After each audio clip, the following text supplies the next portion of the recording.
How to add a tip during checkout on Instacart. Hi everyone, I'm here to assist you today. Without any delay, let's jump right in. First, open Instacart and log into your account. Also, make sure you have your items in the cart. Click on the cart icon at the top right corner of your screen. Then, in here, click on Go to Checkout. After you've clicked on Go to Checkout, you will find this kind of screen pop up.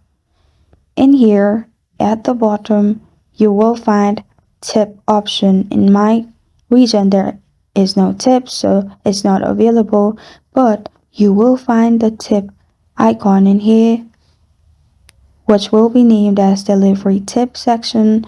You can click on it and select the suggested tip amount and then press on save.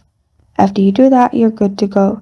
This is how to add a tip during checkout on Instacart.